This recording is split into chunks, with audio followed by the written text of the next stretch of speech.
সুপ্রভাত। কেমন আছো সবাই? আশা করি ভালো আছো। আমিও আজকে ভালো আছি। আর রোজকার মতো দিনটা শুরু করে ফেললাম। এই যে ছেলের জন্য ব্রেকফাস্ট বানাবো। ওর স্কুলের শর্ট ব্রেক, লং ব্রেক সব কিছুর টিফিন তৈরি করব। আজ একটু উঠেছি দেরি করে, 6টায়, কারণ কৃষ্ণেন্দুর একটু বেরোতে দেরি রয়েছে বলে। আর আজ যেহেতু বৃহস্পতিবার, আমার বাড়িতে পুরোটাই নিরামিষ হয়, পেঁয়াজ রসুন ছাড়া। তা আজকে ভাবলাম ওকে শর্ট ব্রেকে একটু সুইট বান বানিয়ে দিই। তো সেটার জন্য কিছুই না, সিম্পল এই সুইট বানটা আমি নিয়ে এসেছিলাম।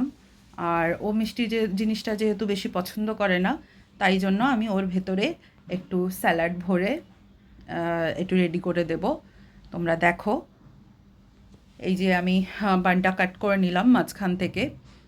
তো আমি এর ভেতরে কিছু জিনিস দেব, এটা হচ্ছে একটু শেজওয়ান সস। আর আমি ডিমার্ট থেকে, এগুলো ডিমার্ট থেকেই আমি নিয়ে আসি, এনে ফ্রিজে রেখে দিলে অনেক দিন পর্যন্ত ভালো থাকে। যখনই দরকার হয় একটু করে নিয়ে আমি ইউজ করি। আর নিয়ে এসেছি হেলমেন্টের মেয়োনিজ, আর একটু চিজ স্লাইস দেব। চিজ কিন্তু হাড় মজবুত করার জন্য খুবই ভালো।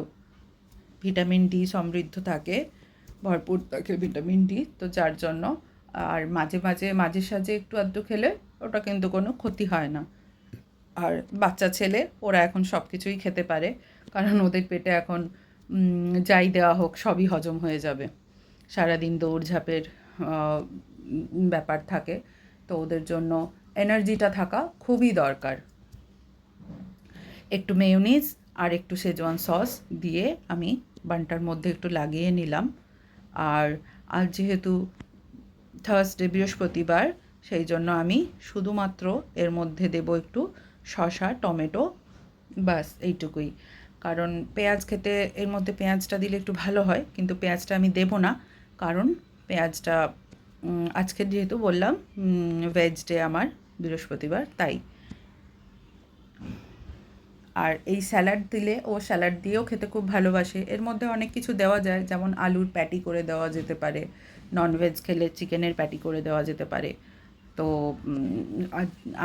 আজকে আর কিছুই দিলাম না, এটা একটু হালকাই রাখলাম, জাস্ট শর্ট ব্রেকটা এটা খেয়ে নেবে, খেয়ে একটু ফল খেয়ে নেবে। এর মধ্যে একটু দিয়ে দিলাম চিলি ফ্লেক্স, একটু দিয়ে দিলাম অরিগ্যানো, যাতে ফ্লেভারটা একটু ভালো হয়। বাচ্চা তো, এদের একটু আবার হেলদির সাথে টেস্টি হওয়াটাও খুবই দরকার। মানে হেলদিটা আমরা দেখব, কিন্তু টেস্টিটা ওরা দেখবে, সেই জন্য। তো তাই দিলাম। আর একটু চিজ স্লাইস দিয়ে দেবো এবার এর মধ্যে। আমি ডিপ ফ্রিজে রেখেছিলাম চিজ স্লাইসটা, যার জন্য একটু ভেঙে যাচ্ছে, বাট এটা কোনো প্রবলেম না, কারণ এটা যখন আমি গরম করব তখন এটা মেল্ট হয়ে এটা একসঙ্গে জুড়ে যাবে। আর চিজটা দিলে কি হয়, যে ওই স্যালাডগুলো রয়েছে ওগুলো আর বাইরে খুলে বেরিয়ে যাবে না, ও স্টিক করে ধরে রেখে দেবে। ও হ্যাঁ, একটু বাটার দিতে ভুলে গিয়েছি।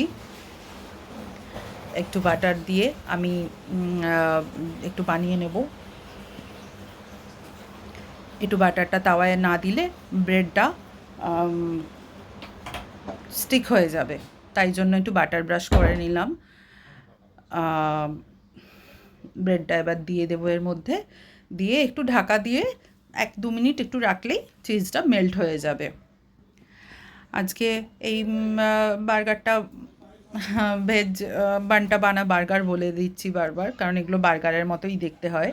ভেজ বানটা বানাতে বানাতে আমি ওর ফ্রিজে ঠান্ডা জল রেখেছিলাম, সেটাও জলটা একটু ভরে দিলাম। জলটা ঠান্ডায় দিই কারণ অনেকক্ষণ থাকে, আর ওর স্কুলে একটু খেতে খেতে ওটা একটু পরেই গরম হয়ে যায়।